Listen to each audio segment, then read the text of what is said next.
I'll have to look it up as well. All right, can everyone see my screen okay? Yep. Awesome. Well, thanks for joining everyone. I can't believe it's meeting number 7. We've been doing this for 7 months now. Thank you for joining. So I think everyone mostly knows us here, but just quick intro. I'm Tiffany. I'm based in San Francisco. Previously worked at Salesforce. Now I'm at Venafi, really focused on community operations and spearheading it forward, creating its own space in the industry, and trying to get it more like mainstream and out there, getting people to know and understand what community operations is, trying to get people more interested in the role and hiring for the role for their community teams. And so this is kind of, one of the things that I've been doing, with Cassie for the last 7 months is these monthly meetups. Recent ops project, we did a massive migration of ideation from our old platform to our new platform. And part of that was also taking all that data and migrating it into Salesforce. And so that's been a huge journey, working very closely with our Salesforce admins and the Insighted team and me and Excel sheets. And it's been a lot of fun. So that's me. Oh my gosh, that always sounds fun. I'm kind of being sarcastic, but halfway. Some of those things are fun to nerd out on, but yeah, exactly. Yeah. There you go. I'm Cassie. For those of y'all who don't know me, I am in Austin, Texas. I focus on community operations on our community team at Atlassian. A few things that I love that I wrote down here: family, sweater weather, but I'm in Texas, so I'm still waiting for sweater weather. And I do like spa days. I felt like that was relevant. I took the week off last week and did just like me time for the first time in a long time. And so friendly reminder to take some time for yourself if you haven't in a while, because it's always fun. But current ops project, I am working with a new vendor to launch a new microsite for our swag. We do ship globally and we ran into a lot of problems with our current vendor. So just working out what that new flow and all of that will look like. So just a few notes before we get started with our amazing speakers. We do just like to remind y'all that cameras are optional. Obviously, we love to see you, but we understand that if you're on calls all day, that can feel like a lot. So no pressure. And we do love discussion and engagement. If you've been in these meetings before, we definitely utilize the chat. So encourage you to do that as well. If you just have a question or just want to +1 something, I am known for +1ing. And then lastly, any questions you have or want to present on something or need advice from any of us, me and Tiff, email us at opsforcommunity@gmail.com. But if you are in any Slack workspaces like the CMX or Community Club workspace, you can ping us there as well. All right, so without further ado, I'm going to do this order. So we are in our 3rd month of the Ops Top Dog series that we've been doing, and that's scale. So anything to do with scaling and growing your community, whether that's internal or external processes and places to scale. So we did observe, we did plan, and now we're at scale. And we have 2 amazing speakers lined up. We have G, and we also have Jamie. I'll let you both introduce yourselves during your sessions, but really, really excited. And then we will also have some time for discussion and Q&A at the end. But also, as Cassie said, if you have any questions or comments or a +1 or an additional story to tell in between, please feel free to use chat. We'd love to have you engage in there. Okay, so without further ado, let me stop share and then G, take it over. Thank you so much, Tiffany and Cassie. Hello, everybody. Very nice to have this moment where we can just share a bit about how we scaled at Startup Grind, a little bit about me and the team, as well as just taking you through the automations that we used to use in order to get to the scale. So I'm going to share my screen here because, death by PowerPoint and all. There we go. Set this up correctly. All right. So feel free to ask questions or share sound. This was again setting everything up here. Feel free to ask any questions, stop any time, or you can hold the questions for the end as well. I'm totally cool, totally flexible on that. So this is a little bit about Startup Grind. I'm no longer at Startup Grind, I'm actually at Bevy, but this is when my experience was when I was at Startup Grind from the community side of things. And yes, so hi everybody, I'm Guillaume de Smet. Everybody just calls me G because it's way easier. Guillaume is French for William. I live in Cape Town in South Africa, so it's currently just past 7 o'clock here. I studied electronic engineering and I was a community manager for quite a few years, but now I am a product manager. And that changed during COVID, so that was a fun time. So my life story up until now is I studied in 2014, started the chapter in 2013, so I was studying my BTech as well as running a Startup Grind chapter, as well as moving house, as well as a whole bunch of other stuff. It was crazy. In 2015, I had the very fortunate opportunity of joining the HQ team for Startup Grind and working with them. And through that time period, we also worked on this project called The Dashboard, which is now known as Bevy. Bevy obviously spun out as a separate entity. And in 2018, 2019, I got into running the VP of Global Community, and I had people like Madeline and Finn, who's on this call here, working alongside with me, and it was really awesome. They obviously are still crushing it over at Startup Grind side. And in September 2020, I started working at Bevy as a product manager because I love the product and getting closer to the product. I love community, but product is my first love and the technical side of things. So somebody asked, so Scott did the other way around. Nice one, Scott. I love it. Okay, so Startup Grind is the world's largest community for startups, founders, innovators, and creators. At the time when we were there, we had these 5 different departments. It has changed a bit since then. So we had the partnerships team and marketing and communications, startup team operations, and then the community team. Now, everything I'm going to be talking about in this slide deck will focus on the community team, and inside the community team was a little bit of design, operations, and then obviously the management of the community. So I'm not going to be touching anything else with the other departments from Startup Grind. We're up to, I think it's way more than these numbers now, but this is the tech that I used from 2020, with 600 chapters, 125 countries. At that time, we had 6 people in the team, manning across 24 hours, time zones, and this is why I love to work crazy hours, because it was part of the job at the time and I'm just used to it. Okay, so a little bit about community. And now, I wasn't too sure the audience of where the audience is going to be. I know some of this audience will have massive communities and some of the audience will have really small ones. Maybe you're wanting to get into communities. So I thought I'd just start off with, how would you launch a community? And maybe anybody from any of those ranges of community can learn something. So the idea of the 10-step launch program for launching a community is starting off with a why. And if you don't have a why you're doing this, then it's not going to be successful no matter what you do.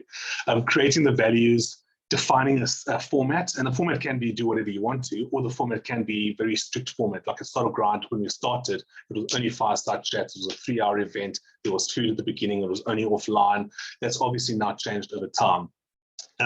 Looking at the organizer details, like nailing those things, like how often is the cadence? Are you supposed to have events every month, every week, every year? How does that work?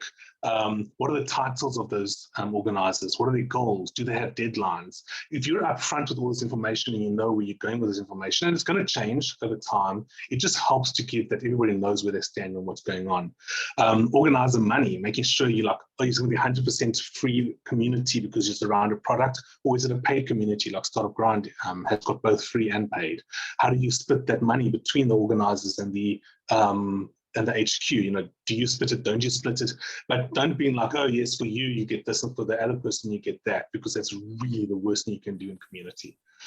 Be the leader. Like if you haven't hosted a successful event yourself, then it's going to be really difficult for you to show and lead other people on how to do it. And questions are going to arise that you're going to be like, well, you used to make these flaky answers. So even if you haven't done one and you're in the position where you now need to be a leader, go and start your own chapter, or go and start your own thing and run it there with the organizer, because you're going to feel their pain, and this way you can address their problems better and work with them.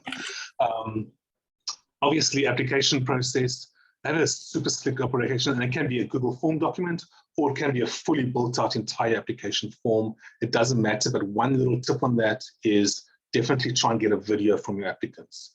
It puts a little bit more effort from their side, but you also get to see them in a personal side of things. That video could be like for example, at Startup Grind, it was show for 1 minute, explain your community and your ecosystem and why you want to become a chapter director. And that's it, in 1 minute, done. And it's very interesting to see the levels of what comes in and just you get a much more feel for the person.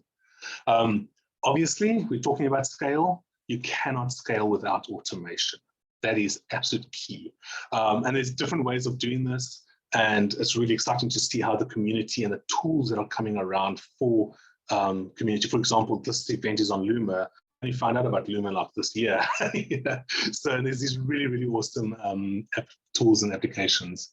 And then obviously, as you scale this whole thing, what does your HQ team look like? How are you going to put people in the right positions in order for success? Okay.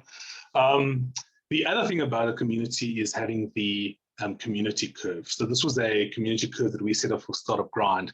And it's really nice because as your community grows and over the years, you won't start out with this community curve. You don't need this at the beginning. But as it goes along, the people that have been around for 4, 5, 6, 7 years, they need something to keep them in that community. Like just doing the same thing for 6 years is fine. And we have had those that do it. We still have some people that do it. But at the end of the day, they don't see that value anymore. So what kind of value and making them closer to the, I know at Atlassian, if you look at their products and the way they've done stuff there, it's really incredible as you hit certain milestones, what they're able to do. It's quite, if I just did that, then you can see this little like, okay, if you are in the onboarding stage, what does that look like? Okay, you're typically 0 to 2 months. You typically are going to be interested in wanting to run a startup. Who can apply? Setting all these different, from 3 to 6 months, what does that look like for you? What badges do you get? What are you able to incentivize them with? And so forth and so on. Okay, now you've been there for a year. How does that look like? What are you able to, you have to hit certain requirements. You have to do certain things in order to hit these goals. And by setting those goals, it helps the organizers and the leaders in your community be able to actually organize where they are and what they can strive for and where they're going to go with this. So that's just a little presume. There's a whole, we can go on forever about that one entire discussion. Obviously, diversity in a community. Your community is going to be diverse, and if it's not, then let's make some changes to that. But be sensitive to different cultures. If somebody doesn't look you in the eye, it might be part of the culture. If somebody doesn't speak well in English, they might not know the language. So, really be very sensitive to those things. If they fill in, or the way they write, or the way they talk, or anything that they do, or they might say something and you'd be like, whoa, did they really just say that? Like for example, so you can have really differences in culture and differences in where they're brought up and where they're brought up and what they're saying. So be sensitive to those things. Yes, like Madeline says, you're leading the community with empathy. Yes, love it.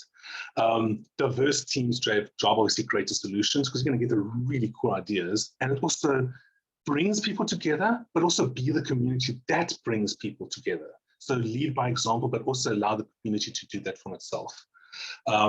So that's community. And obviously, seriously, this is fire stations here, being a community manager. The pain. If you're a community manager, the pain is real. The amount of satisfaction that it comes from it is incredible. You have to be like super hard, but at the same time, you must be like on the softest marshmallow ever and assist with everybody. So if you do have a bit of a split personality, this can help, but just be careful on that one. All right. Okay, so talking about scale and how we did scaling at Startup Grind and how it looked like in our organic path. So the first, as you can see, there are 2 to 3 sections over here. From 2010 to 2015 was pretty much organic growth. We scaled from 0 to about 150 chapters roughly. And it was all done with Google Sheets, WordPress, Eventbrite, a whole bunch of systems all just gobbledygook together to make something. And when I joined in 2015, it was really tough because I'd be like, so what have we done? What are the metrics on this? And they'd be like, okay, cool. And then 2 hours later, you're busy putting a spreadsheet together, drawing the graph. And then 2-3 weeks later, that spreadsheet is completely out of date. Everything has completely changed. You have to spend another 3 to 5 hours rebuilding that sheet just to get the metrics. I'm sure some of you relate to this. So having systems really helps. So we implemented some systems in 2016 and 2017. A lot of hard lessons learned. Don't try and build the Rolls Royce. Start small, build slowly, see where this going, where the product goes is going to change. And then in 2018, because we had put that groundwork in 2016, 2017, we were able to go from 300 to 600 chapters in roughly 9 to 10 months, which was really, really crazy. But it's because we had the systems that enabled us to be able to do that. By 2019, 2020, we had 6 community members. Obviously, when I say community members, 2 of them were developers helping out with community. We had another, it was that interns was one of the 4 community managers there. And that's when I left, so I don't know what's happened since. Okay, so stages of a team. In the beginning, the way that we had structured our team was basically that the community manager oversaw the entire region and helped that region completely from the moment they onboarded and applied right through to supporting them, growing them, the community management and everything. As with the community and organization grew, we had up to 4, 5, 6 people that could help us. We were able to put a help desk in place. We were able to put systems in place. And then we could put, like, the interns could help with the help desks, or one of the junior community managers could assist, whereas the seniors could then plan the strategy and where things are going and what's going on, and management and things like that. So as your team grows in community, you are able to get to this level. But if your team doesn't grow, it's really, really tough to get to that level, because obviously you're going to be the bottle up washer as well as the shoulder to cry on and everything in between. The process of what we did was obviously, like I said, the organic growth. How did we do that in 2018, actually grow those 300 chapters? Well, we did marketing and we focused on it. So we spent about $1,500 in total. And we also focused on partnerships. But at the end of the day, after looking at all the stats, all the hard work, everything, it really just came down to focusing on growth. It did mean that other things were dropped, other parts of the community weren't seen to. You've got to give some way if you want to get that growth, or you want to get that management, or you want to get that whatever metric it is that you're looking to grow. If you want more events, you need to focus on more events. You will get more events purely by the focus. And then obviously hard work making it, and just being more like guerrilla around it, like trying different tactics, thinking out of the box. We, for example, I'm just gonna go to this promo video. I just hope you can hear it and see it. Can everybody hear that? Yes, okay.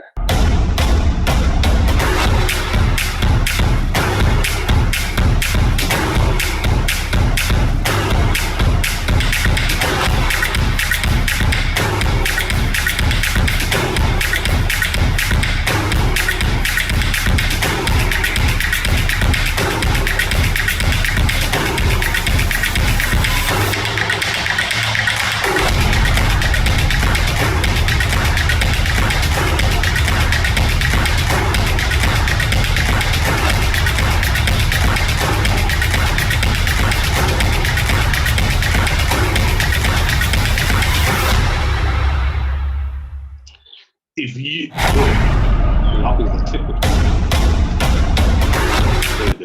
if you're not pumped up after that video, then nothing's going to get you pumped up after that video.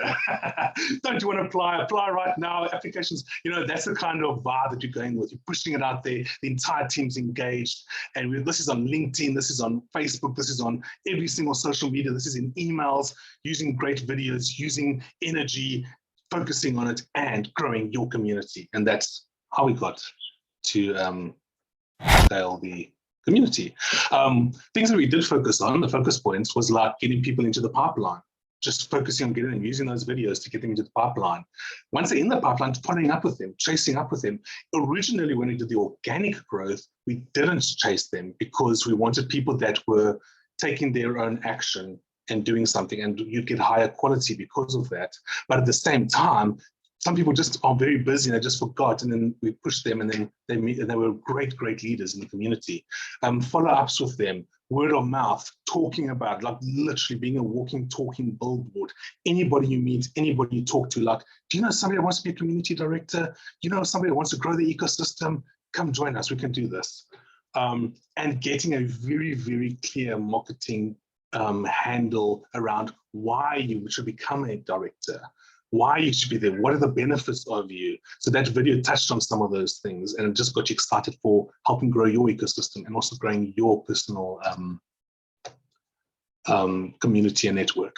That's the video. We're going to go past that one. All right. Any honest off there? Any questions at that point? Special swag, yes. If you got, we had no budget for swags, that wasn't able to work for us. But if you're in a fortunate position to be able to afford swag, absolutely.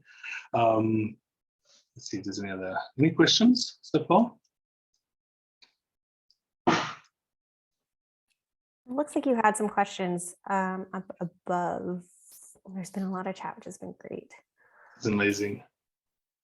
From the perspective of building community manager career path, how do you reconcile needing to be an actual practitioner expert, your 10 steps, number 6, with not being stuck in one community/one technology? We know that career evolution in tech in particular is in many cases based on moving companies.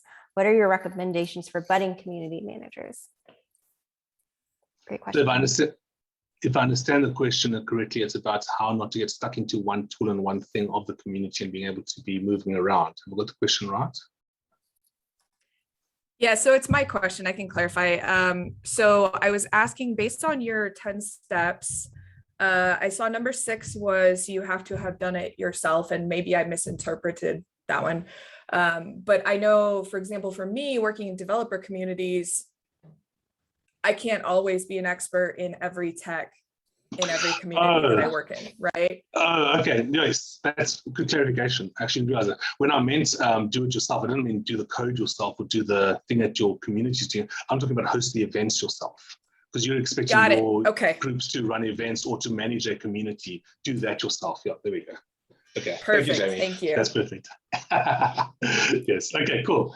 And feel free to throw some more questions into the comments, and then we'll get to them after this. All right, automations, right? So what did we focus on with Startup Grind is I use a company called Streak.com. It's just a CRM that you can use.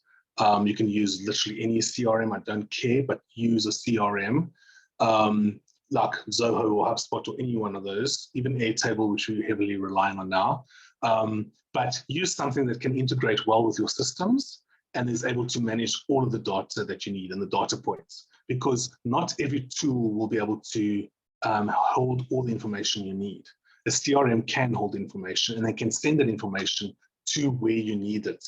So for example, we needed to know who our organizers and leaders were, so that would be in the CRM. We needed to know what is this steps that candidate was in. We'd look at our CRM. But if you're using another system for your application process, make sure that application process talks to your CRM. So you can go to your CRM and see where the candidate is. So all the information is housed in one place. It makes it a lot easier than trying to log into 5 different systems every single day. And there's nothing wrong with logging into 5 or 6 different systems. So let me just clarify that. But if you can get it that everything is sitting in one central place, that is the golden achievement and the goal to reach. I don't know of any community that's ever done that, so just FYI, but I know some communities that are very close to that. So it is possible, and it takes a lot of work and you know, unless you've got a dedicated dev team or you're really good at Airtable and Zapier automations to do this, it does get tricky. So don't worry about it. It's not the most important thing, but it does help with scaling and automating. Okay. This is one of the workflows that our system kind of looked at, which was basically the application would fill in the form. Zapier would then take the information from WordPress, send it over to our CRM. Our CRM would then give notifications to the right places in Slack and any other places that needed to be notified. So that the right, for example, I would know, okay, this is now for this region, so that community manager knows who to reach out to, who to jump on a call with, or to schedule a call with, or whatever. That would then send the information back to the CRM once they've had that call. So the CRM is being updated all the time. And then once that organizer is now an organizer, it gets sent over to Bevy, and then Bevy would send me information back to our CRM. And I'm just using Bevy as an example, but literally whatever your event management or whatever your other systems are that you're using. Maybe you're running an online forum. So how does your forum integrate with your CRM? Does your forum have those tools or not? Because I know there are some tools coming out there that's got CRM and forum all built in one and stuff. So that's a kind of flow. Then it would just go yin and yang, back and forth here, but at least all the information was here and some of the information here, and then other systems, whatever needed to be sent out to was up to date, because my CRM and the automations behind it was keeping all systems up to date. A system that's not up to date is 100% useless. Throw it away, cut it out of your life. You do not need it because you're never going to use it and you're never going to trust the data. So if you're not keeping the system up to date, then just cut it. It's obviously not useful. Don't feel like, oh, because I've got the CRM, GCRM, I must use a CRM, but we're not really keeping up to date, then don't use a CRM. Do whatever works for you. And when I say CRM, I'm talking about any tool that you are using. If you're not keeping it up to date or it's not automatically up to date, then either try and get it up to date automatically or just find a way to work without it, to figure something out or try a different tool, etc. Okay. That brings us There were a few questions in the chat specifically about this that I'm curious about too. Who on the team scoped out and developed this automation? From Tiffany. Me. Well, now I know who it was just me and one or two other people. It was me and Francisco and the team when I built this out. So Francisco did one half of the world, I managed the other half of the world while building this out. But at later stages, in 2017, like people like Madeline and Finn joined, and then I was able to focus more on the development. And then eventually we got Bruce and Daniel that joined, and they were developers that were actually able to, like, I didn't have to focus on the building of the tools anymore. So that helped a lot. Yeah. Any other questions? Yep. Yeah. Sorry, you go. Oh, I don't want to speak for you. You can go. Just curious, what was your vetting or review process for applications that came in? And, how did you handle the exception cases that may have come in if there's like a co-leader or someone, or, there was a group that already existed, and how did you manage that within the automation? That's very good. Existing communities, man, that was fun. Okay, so the vetting process was they had to apply, and the application process was an 8-step application process where they learned along the way what they actually needed to know. So by the time they were finished, they'd already been onboarded, basically. That was the idea. It wasn't very successful, but it kind of got them to a point that when I did give them more information, they were familiar with it. The second thing was they had to do the video, so it helped me to see who they are and what they are, and it just you can get a sense of the person much better.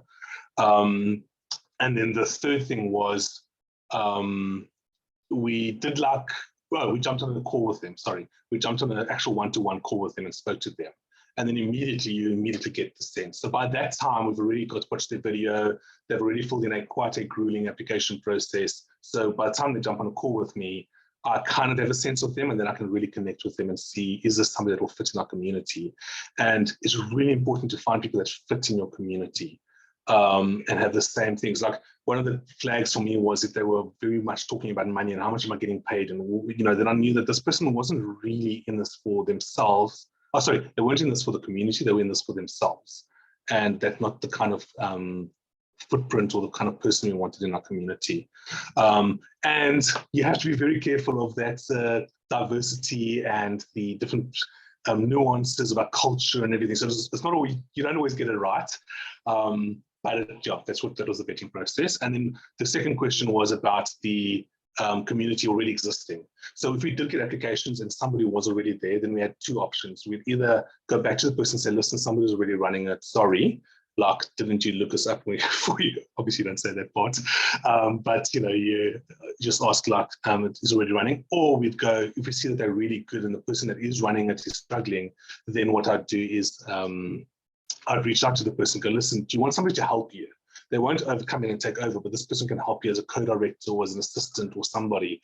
And then sometimes it will work, sometimes it didn't work. It all depended on the people and the personalities, because running and leading, leaders are very strong personalities, and as such, they do have egos, and we have to be acknowledgement of that. So being able to manage that, because ego is a good thing because it drives them for success and drives them to do well, but at the same time, it also has the cons as well.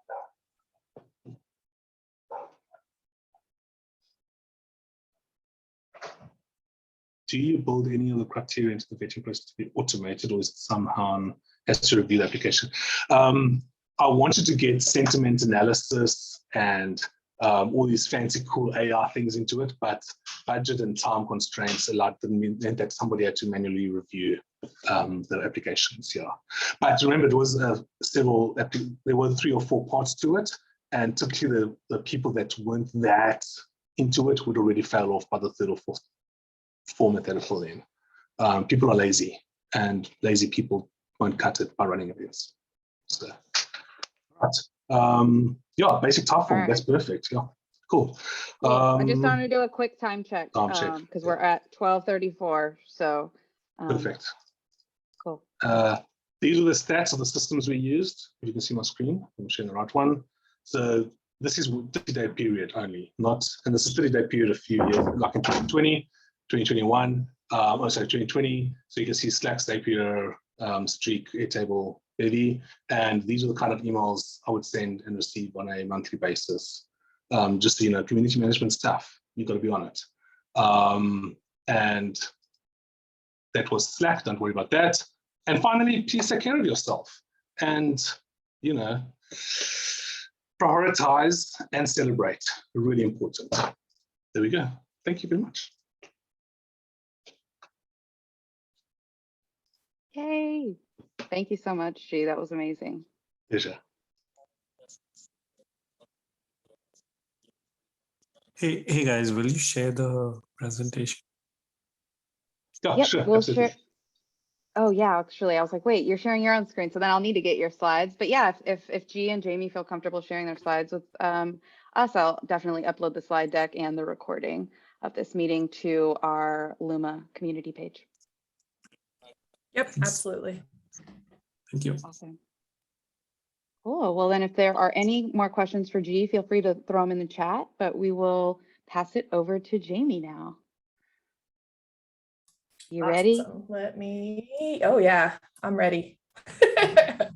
So y'all, while I'm getting this pulled up, I have to tell you, this is my second talk today and I'm extremely caffeinated. So if I need to slow down or whatever, I strongly encourage you to stop me at any point. I think we're all still feeling very hyped up from the music in the video that G showed. So you go, girl. Awesome. All right. So, hi, I am Jamie Langscove. I am about to become, starting next week, the Senior Director of Community at Unusual Ventures. So thank you. I will be moving from a focus on really engaging directly with developer communities to supporting startup founders. So we have a good theme going today with standing up their own communities. So what I want to talk to you about today is how you can utilize your community to scale up your company's support processes and customer experience.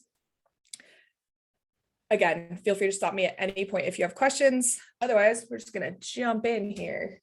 I want to start by talking about what support really means and how the flow of information looks potentially in your company today versus what it could look like with a community fully integrated into that process.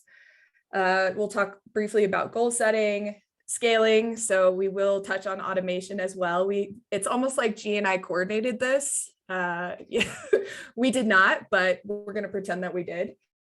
And then talking about constraining your scope. So making sure, again, that you are scaling your work and utilizing the amplifiers and the multipliers in your community to get the most out of what you're already creating.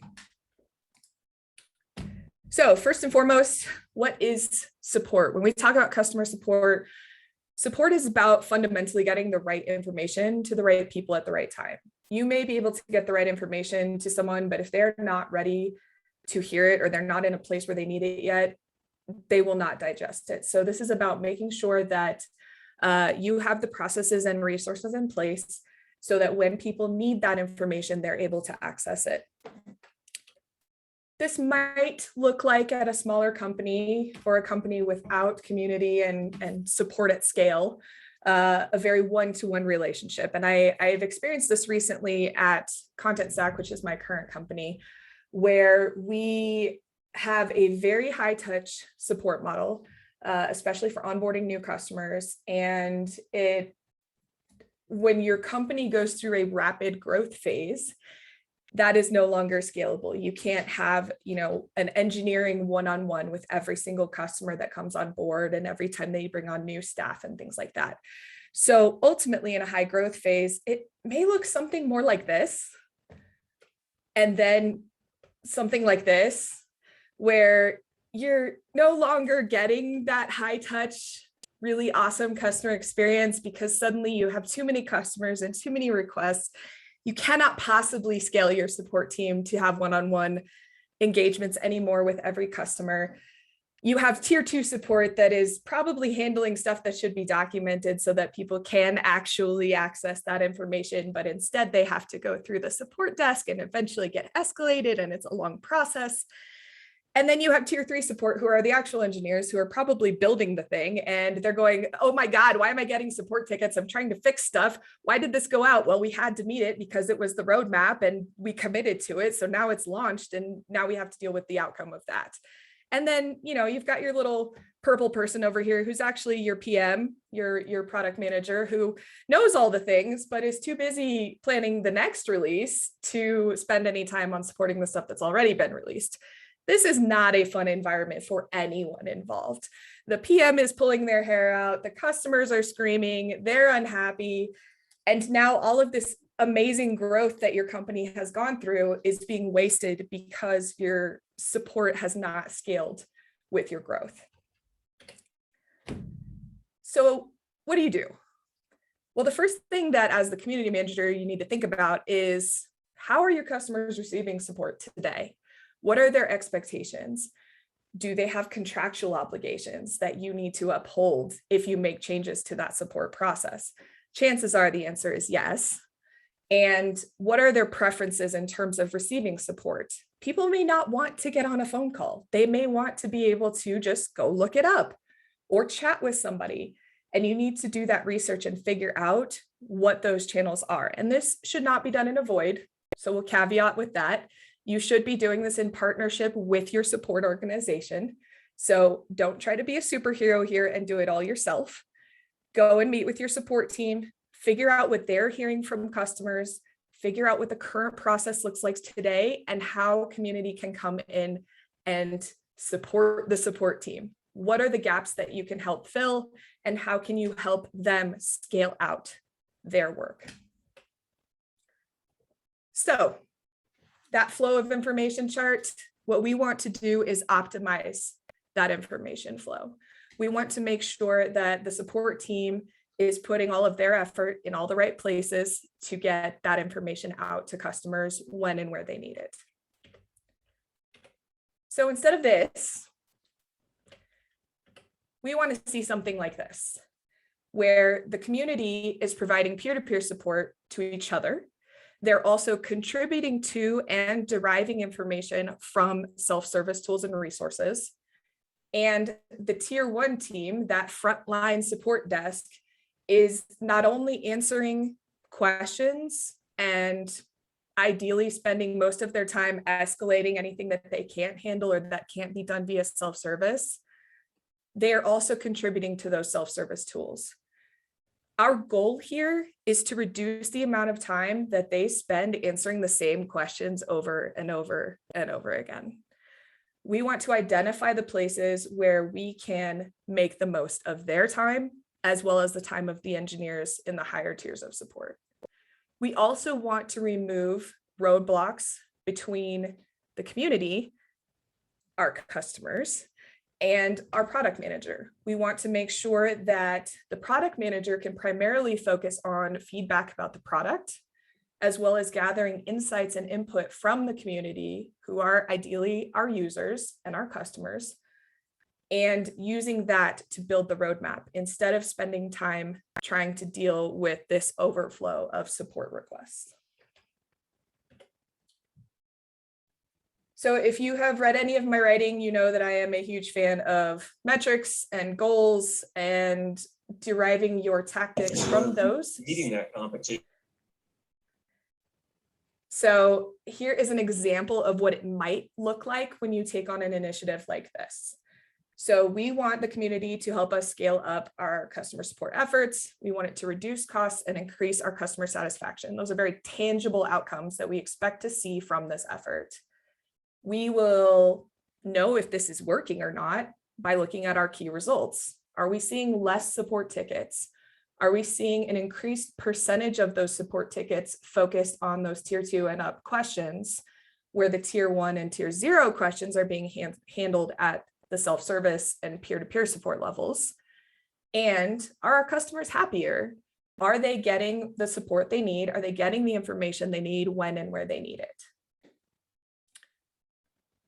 And we will know in the community if this is working with our KPIs. So our KPIs tell us it's something that we can look at any day of the week and see how we're tracking against these key results that we hope are coming as an outcome of those KPIs. So are we seeing faster responses to questions? Are we seeing an increased percentage of our questions being answered, receiving answers, first of all, but also being marked as correctly answered by our community members? And then an increased percentage of our members actually providing those answers. So that means we're scaling our personnel. We're taking the resources and the knowledge and information that we hold as the experts and empowering our community members to answer those questions instead. You are a tiny beacon in a vast sea of noise and people. Your customers have so much information coming at them. And let's be honest, managing your tool is not their number one priority. So they want to be able to get back to work quickly. They want to be able to find the answers and the information they need and move on with their lives. So your messaging is probably not priority one for them. More so, if you are a team of one, don't try to do it all by yourself. You need to look and see who is out there already creating content that you can reutilize, repurpose, and elevate the visibility of for your members. Because again, your goal is to get information to your members. It is not to elevate your personal profile. It is not to make yourself a celebrity. You want to help your members be happy. That is your goal. Make them happy. So how do we do that? We look at what's already being generated by our internal teams. So that could be in the form of product documentation, blogs, videos, talks, live streams. If you are blessed with a DevRel team and you have dev advocates that are out there creating content, by all means, please utilize them. You should be working in parallel as a team.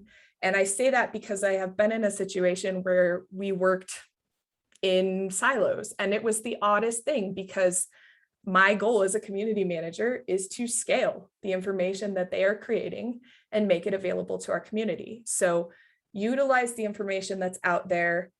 Different formats are critical for people's different learning styles. So some people may prefer videos, others may prefer reading a blog post. You are adding value every time that you think about the people in your community and the different needs that they have and how you can meet them with that same information. You also want to elevate the work that's already being done by your community members. So you have community members that are having their own personal wins. They are creating their own content. They are trying to do their best to stand out as an expert in their field. You should be elevating that work as well and utilizing the channels you have at your disposal to increase their visibility and again, get that information out. And then incentivizing. So we were talking about this a little bit in chat a while ago. How do you incentivize your content creators and your all-stars, your experts to share that information? So the first step in anything that I talk about is research. So you need to ask your all-stars and your experts, what can I do to make this interesting for you? Is it lack of opportunity? Do I need to host some webinars? Can I get you a speaker coach?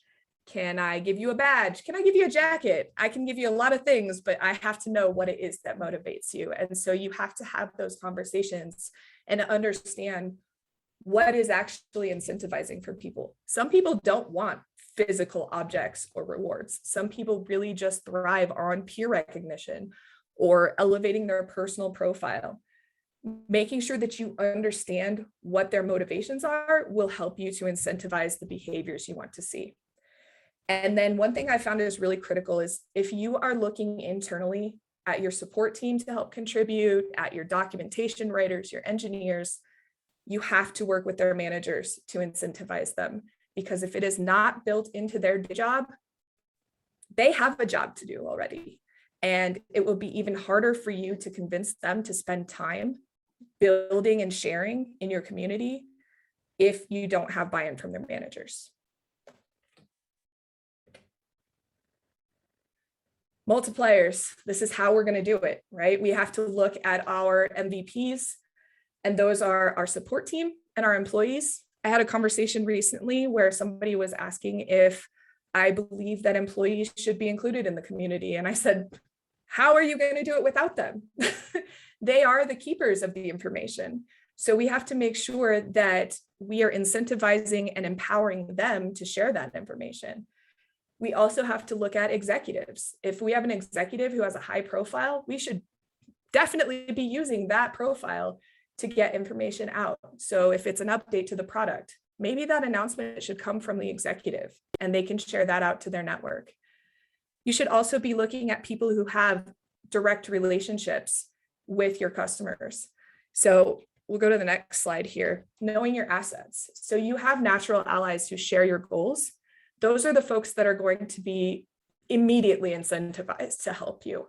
And those are your customer success managers. They care deeply about the satisfaction of their customers because they are held responsible for renewals and expansions. Customer service and support teams, you are working already to help make their jobs easier. Definitely tap those people. They will understand why you're doing what you're doing, and they will lend you support. Product managers and engineering, this one gets a little fuzzy depending on the risk tolerance of your product manager. So you may have a product manager who is really scared to take feedback from the community.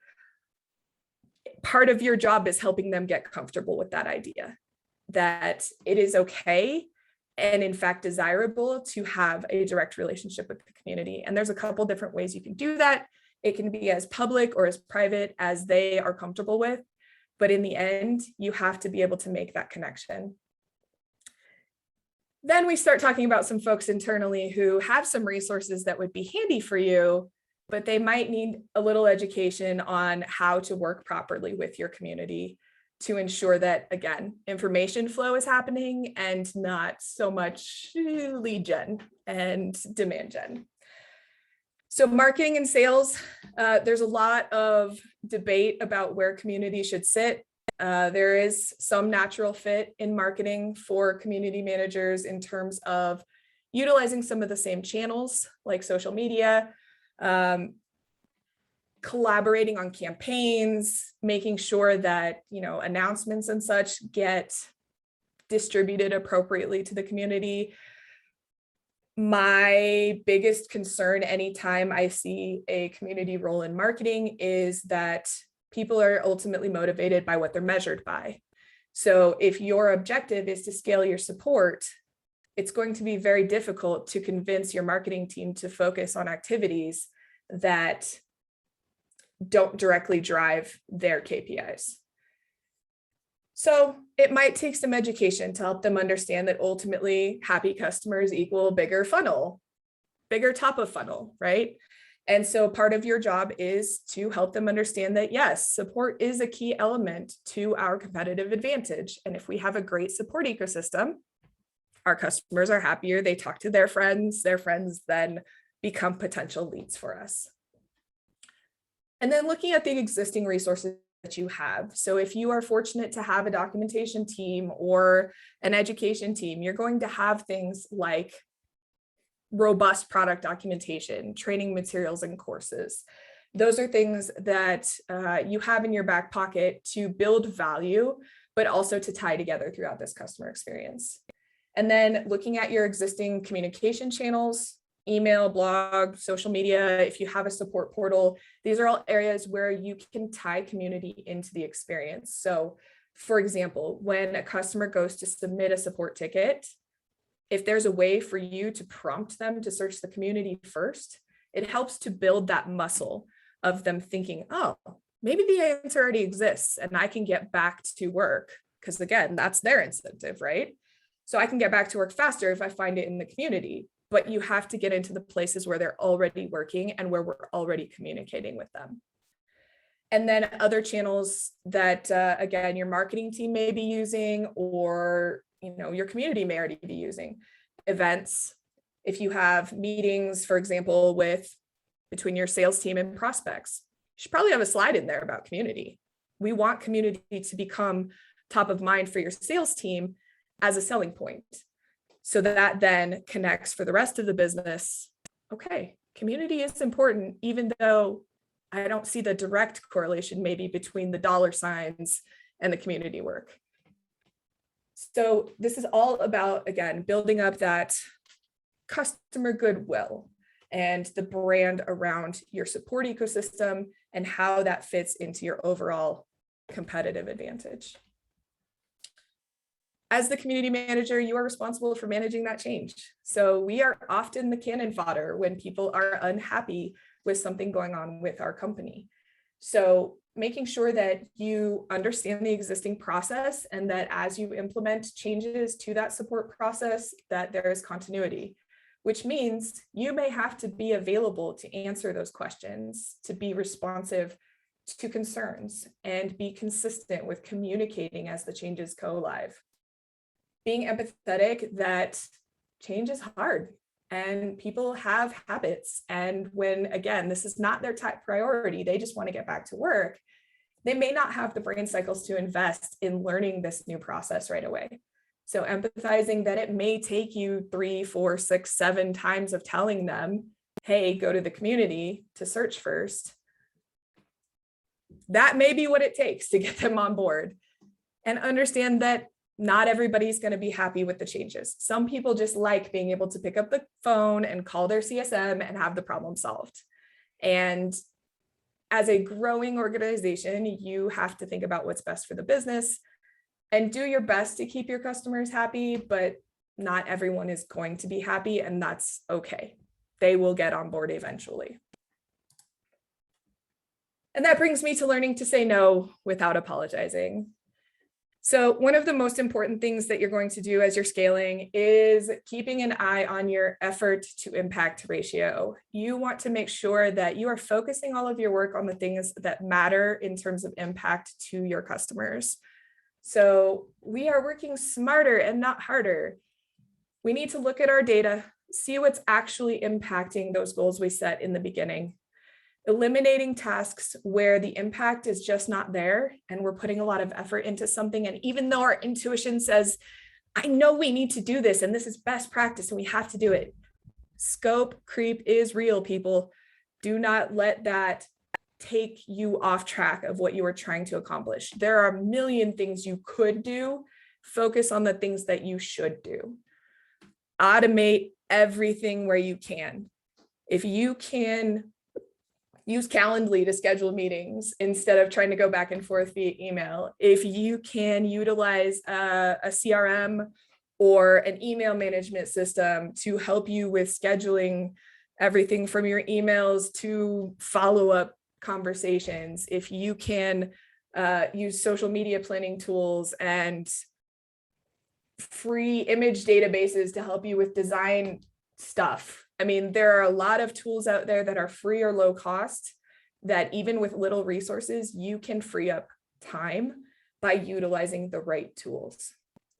And then again, defining your scope, sticking to it, holding fast to here are the goals we agreed to. Here's what I need to do to get that done. Here's the data to back that up. And here is why I am not doing the thing you're asking me for right now. And you may have to say that to your boss or your executive team and bring them back to your North Star. This is the scope. Here is why we're doing this. Here is what the data says. The end. I am super happy to be here and would love to hear any questions that y'all have.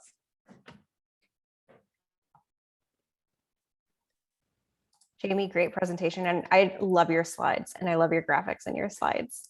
They're so pretty. Thank you. We did have one question from Wu Ching. Would you have blogs and content appear multiple places, like your website and your community platform? So that's a really fantastic question. What I would do is try to insert a call to action to go to the community everywhere you can. And that may mean embedding some community content in your website with like a click through to read more, go to the community.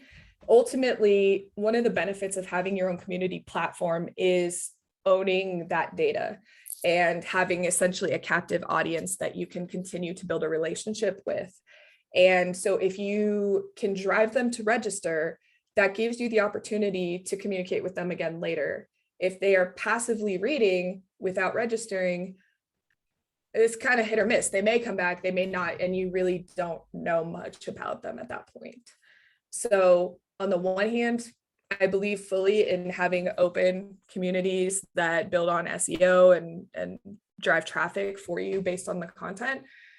But I do think that there is a lot of value in having registration be your main call to action, especially early on in your community development. Great.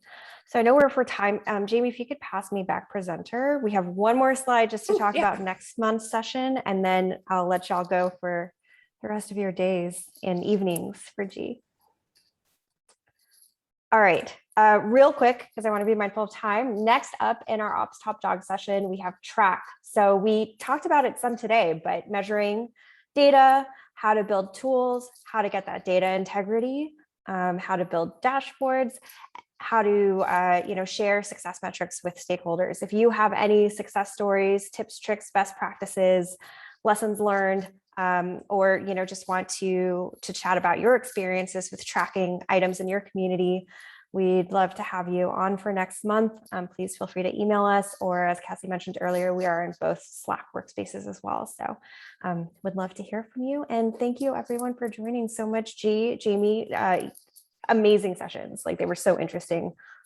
Really, really enjoyed both of them. So thank you so much for coming. Yeah, thank you for having me. Yeah, thank you so much. Thanks, everybody. All right, well, have a great one, Take care. everyone. Thanks for coming. See ya. Bye. Bye, everyone.